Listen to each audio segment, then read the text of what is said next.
샬롬. 오늘은 여러분들에게 낙심하지 마세요라는 주제로 말씀을 증거합니다. 그래서 우리가 힘들고 어려워서 한숨 쉴 때, 낙심할 때, 낙심 대신에 소망과 찬양이 넘치는 나와 여러분들이 되기 원합니다. 오늘 우리가 선을 행하되 낙심하지 말지니 포기하지 아니하면 때가 이름에 거두리라. 아멘. 이 말씀을 증거하면서 우리에게 낙심케 되는 이유들 참 많을 겁니다. 그 많은 것 중에서 몇 가지를 좀 들어보기를 원합니다.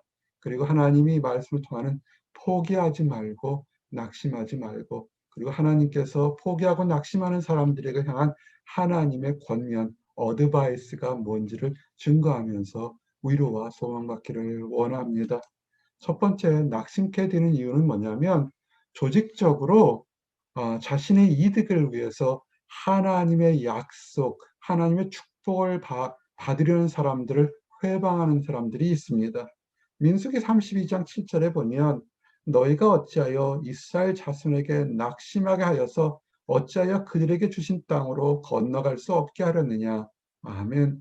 이 말씀을 이렇게 보면 이스라엘 땅이 애굽에서 종살이 하다가 이제 가나안 땅으로 축복받으러 가는 것은 참으로 오래전부터 예언되었던 축복의 약속이었습니다.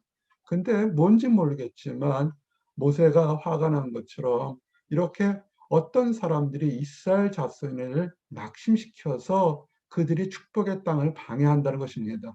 우리가 이럴 수가 있습니다. 우리 주변에 다 똑같이 하나님을 믿는다 하거나 또는 서로 알고 지내거나 서로 오랫동안 안면식이 있는데 가장 결정적인 순간에서는 그들이 의식하든 무의식하든 내뱉는 말 한마디가 굉장히 믿는 사람들, 소망을 가진 사람들을 낙심하게 할 때가 있습니다.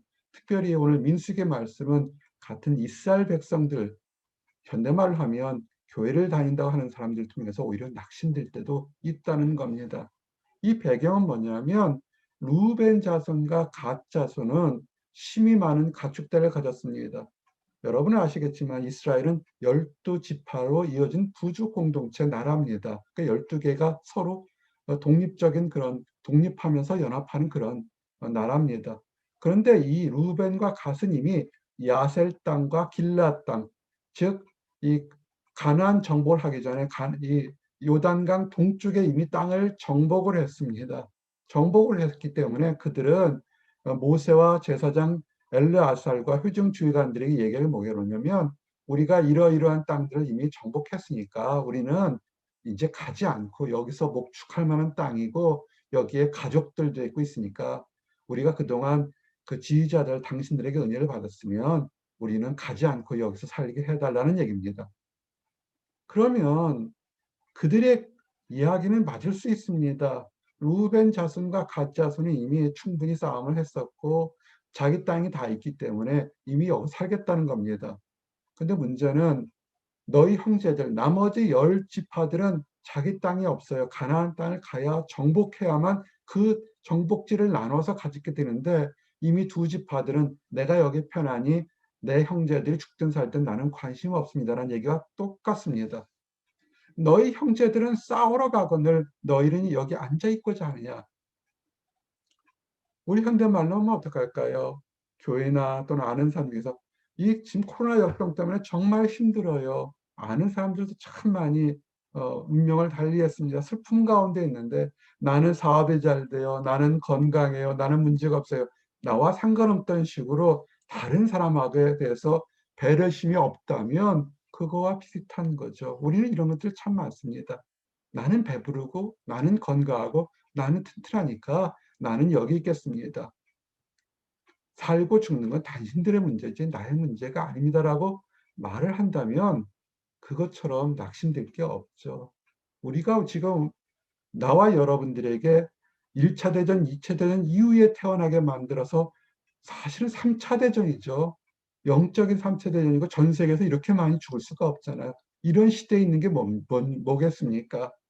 서로들 위해서 기도하고 그 사람이 믿는 사람이든 안 믿는 사람이든 나라를 위해서 정치가를 위해서 과학자들을 위해서 전 세계 사람에서 기도하라고 우리를 부르신 겁니다.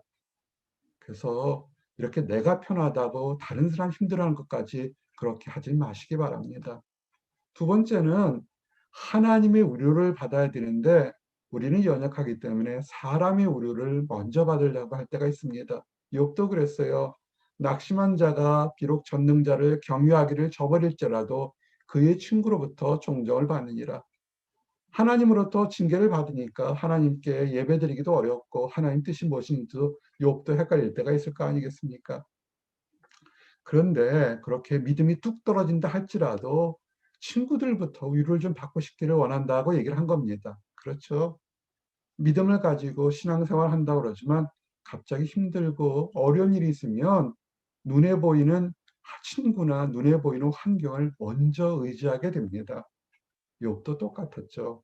근데 결론은 어떻습니까? 우리 욥기서를 쭉 읽어보게 되면 가장 멀리서 찾아온 세 친구가 사실은 욥의 마음을 아주 송곳으로 팍팍 찔러서 후벼 파내죠. 그 낙심이 너무 많이 됐죠. 욥이. 근데 자기의 뜻과는 전혀 다르게 우리가 주의할 것은 뜻대로 되지 않을 경우가 있습니다. 직장이나 연구나 가정이나 또는 다른 사업체나 뜻대로 안 될 때 나에게 내 듣기 좋은 소리 하는 사람에게 의지하려고 그러지 마십시오. 이 작은 목자가 수만 번 얘기했습니다. 목회자의 길을 가면서 수만 번 얘기한 것 중에 하나가 사람은 사랑할 존재지 의지할 존재가 아닙니다. 의지는 하나님께 하는 거고 사람은 사랑할 존재고 환경은 관리할 존재입니다. 근데 욥도 힘드니까 친구들부터 따뜻한 말 한마디를 끼워하는데 결론은 그렇지 않았죠. 따뜻한 말이라고 해놓고는 가시들이 잔뜩 있는 말에서 욥이 상처를 받은 것을 보게 됩니다.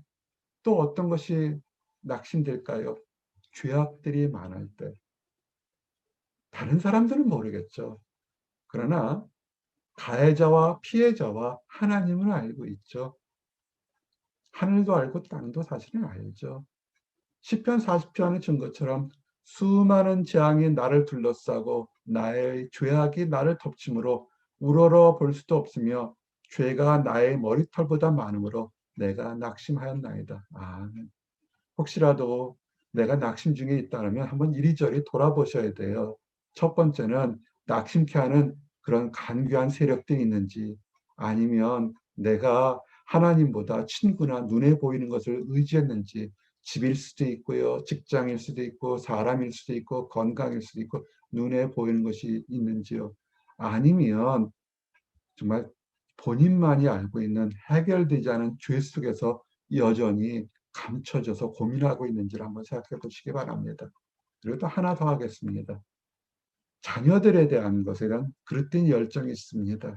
골로새서 3장에 나온 것처럼 아비들아 너희 자녀를 노엽게 하지 말지니 낙심할까 하니라. 동양 사람들은 자녀들에 대한 열정이 굉장히 크죠. 자녀가 자기 소유처럼 자기 마음대로 하려고 할 때가 참 많습니다. 자녀도 어리든 크든 다 독립된 인격체입니다. 함부로 할 수 없죠. 그릇된 열정이 상대방을 낙심하게 합니다. 아마 이것 때문에 지금 청년들은 부모님에 대해서 낙심한 적도 있을 거고 자녀들을 키우는 그런 나이가 드신 분들은 자녀들을 키울 때 자녀는 하나님의 선물이지 자녀는 개인의 소유물이 아닙니다. 노엽게 하지 마십시오. 낙심하게 됩니다. 자, 수없이 많은 것이 있는데 오늘은 여기까지만 하겠습니다.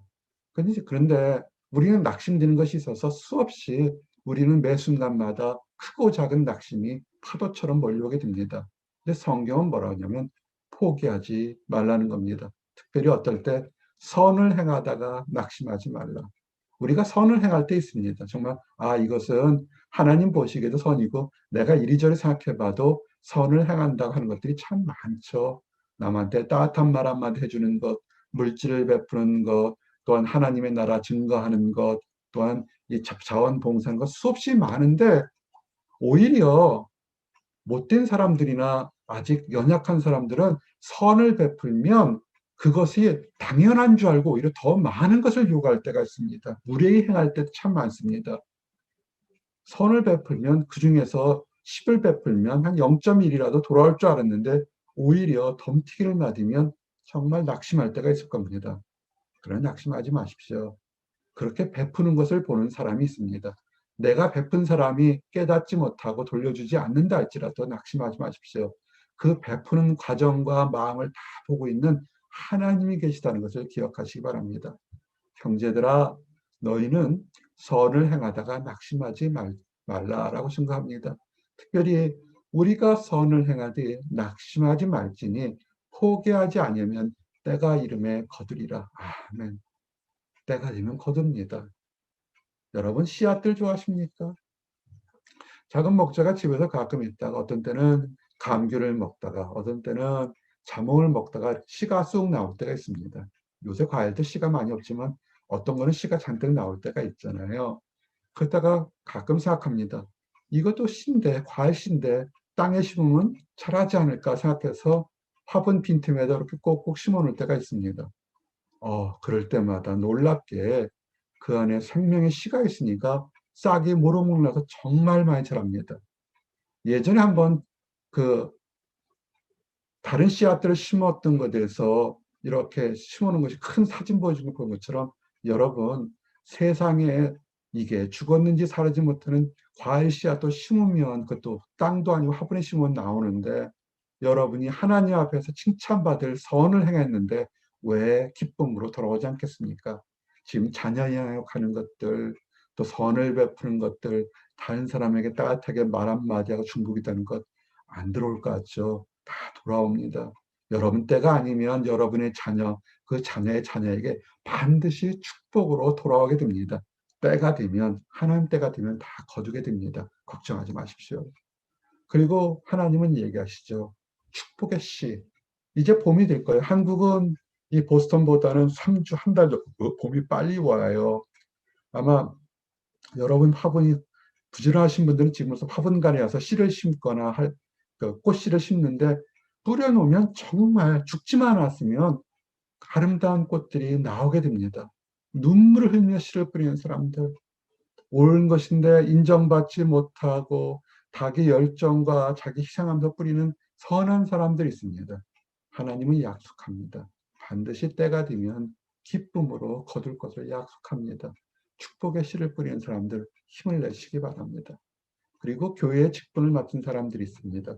그냥 오래 다니는 직분이 아니라 직분은 하나님 보시기에 충성된 면이 있어 주시는 겁니다. 꼭 교회에서만 직분이 아닙니다.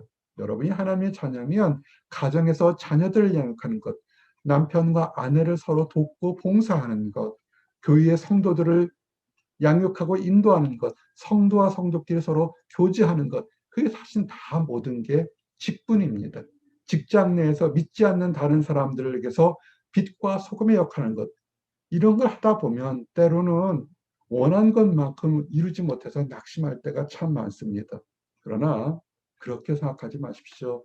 이 직분을 받은 것은 하나님의 긍휼하심을 입어서 하나님의 멋을 입어서 낙심하지 않도록 여러분에게 능력을 주신 겁니다. 여러분이 군인이 전투에 나갈 때 아무것도 안 들고 나가나요?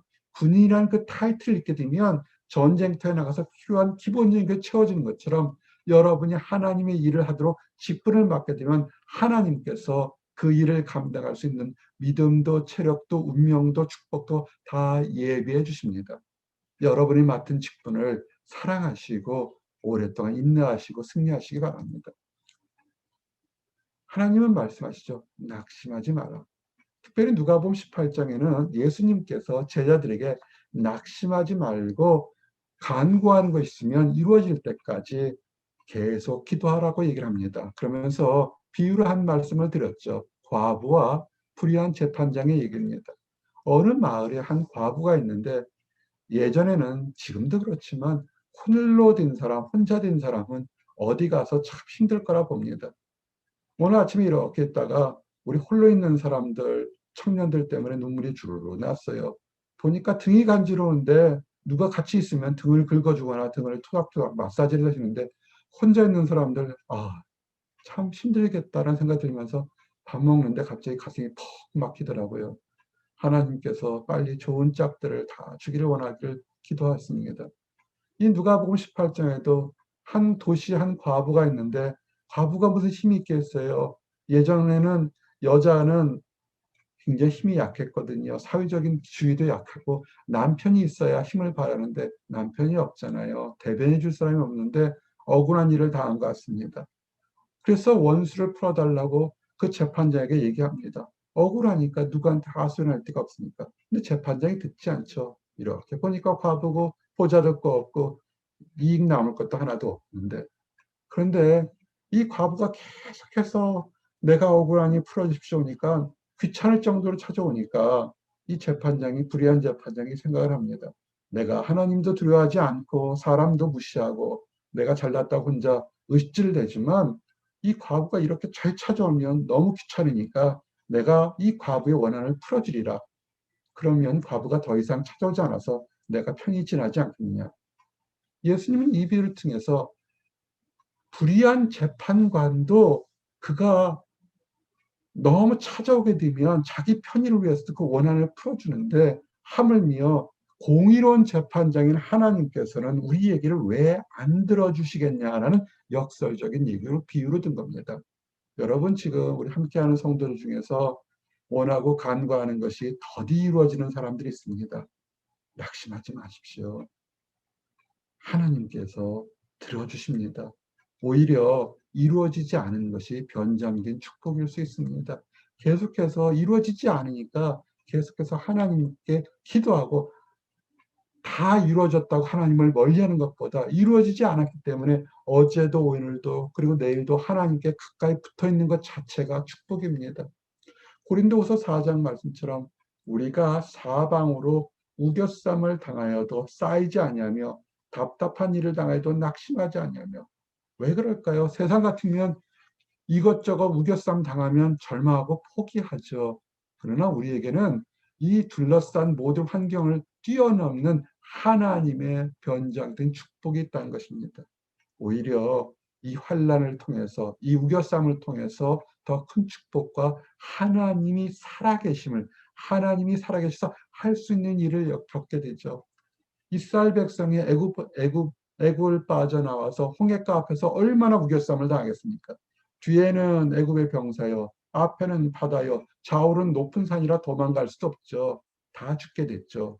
그럴 때 그들이 하나님을 바라보고 하늘을 바라볼 때 홍해가 갈라진 것처럼 우리가 지금 더디 이루어지고 우겨쌈을 당한다 할지라도 이 모든 것은 하나님께서 이루실 줄을 믿고 기다리십시오. 그래서 그 이루고 기다리는 것이 오히려 나중에 칭찬과 훈장이 될 수 있는 것입니다.